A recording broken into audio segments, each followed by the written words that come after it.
ஓம் நமோ நாராயணாய. இன்னைக்கு தை மாதத்தில் வரக்கூடிய முதல் திருவோண விரதம். இந்த நல்ல நாளில் நம்ம ஒரு விஷயத்தை புரிஞ்சுக்கணும். இந்த திருவோண விரதம் எப்படி இருக்கணும் அப்படின்னா, நாள் நைட்டு பார்த்தீங்கன்னா எளிய உணவாக எடுத்துக்கிட்டு அடுத்த நாள் காலையில் துளசி தீர்த்தம் எடுத்துக்கணும். மதியம் உப்பு இல்லாமல் உணவு சாப்பிட்டுட்டு நைட்டு விரதத்தை முடிச்சுக்கணும். இந்த திருவோண விரதம் இருக்கிறனால என்ன பலன்கள் அப்படின்னா, செல்வ செழிப்பு, வாழ்க்கையில் மகிழ்ச்சி, குழந்தை பேர் இல்லாதவங்களுக்கு நிச்சயமாக குழந்தை பேர், அதே மாதிரி திருமணம் தடைபடுறவங்களுக்கு திருமணம் யோகம் உண்டாகும். இந்த விரதத்தை முறையாக நம்ம ஒரு முறை இருந்தால் கூட நமக்கு அதற்கான பலன் கிடைக்கும். வாமன அவதாரம் கிருஷ்ண பகவான் எடுத்தது இந்த நட்சத்திரத்துல தான்.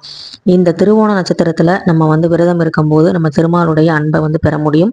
எப்படி ஏகாதசி விரதம் திருமாலுக்கு ரொம்ப பிடித்தமான விரதமோ, அதே மாதிரி திருவோண விரதமும் ரொம்ப ரொம்ப முக்கியமான விரதம். இந்த குட்டி கிருஷ்ணர் பார்த்தீங்கன்னா, எனக்கு குழந்தை இல்லாதப்ப நான் வாங்கி வழிபாடு செஞ்ச ஒரு அற்புதமான அழகான கிருஷ்ணர். இந்த கிருஷ்ணரை நாங்கள் முத வழிபாடு செஞ்சு கிருஷ்ண ஜெயந்தி அன்னைக்கு பிரதிஷ்டை பண்ணி நாங்கள் வழிபாடு செஞ்சதுக்கு அப்புறம் தான் எனக்கு குழந்தை பேர் கிடைச்சிது. இதனால் நான் என்னுடைய அனுபவங்களை மட்டும்தான் நான் ஷேர் பண்ணுவேன். எனக்கு தெரியாத விஷயங்களை நான் எதையுமே நான் பகிர்ந்துக்கிட்டதே கிடையாது. அதே மாதிரி இந்த திருவோண நட்சத்திரத்தை அன்னைக்கு இந்த விரதத்தை மேற்கொண்டுட்டு நைட்டு நம்ம சந்திரனை பார்த்து வழிபாடு செய்யும் பொழுது சந்திர தோஷம் நீங்கும் அப்படின்னு சொல்லப்படுது. சந்திர தோஷம் வந்தால் என்ன செய்யும் அப்படின்னா, சந்திரனுடைய அந்த விஷயமே பார்த்தீங்கன்னா மனசு தான். மனதுக்கான ஒரு கிரகம் அப்படின்னா அது சந்திரன் தான். மன குழப்பம் அடைகிறது, தேவையில்லாத சிந்தனைகள் நம்ம மனசில் வர்றது, நெகட்டிவான எண்ணங்கள் நிறைய வருது அப்படின்னா நம்ம சந்திர பகவானை வழிபாடு செய்கிறது ரொம்ப ரொம்ப நல்லது. அது பார்த்தீங்கன்னா திருவோணம் நட்சத்திரத்தில் அன்னைக்கு நம்ம பெருமாளை வழிபட்டோம் அப்படின்னா அந்த சந்திர தோஷம் அப்படிங்கிறது நீங்கும்னு சொல்லப்படுது.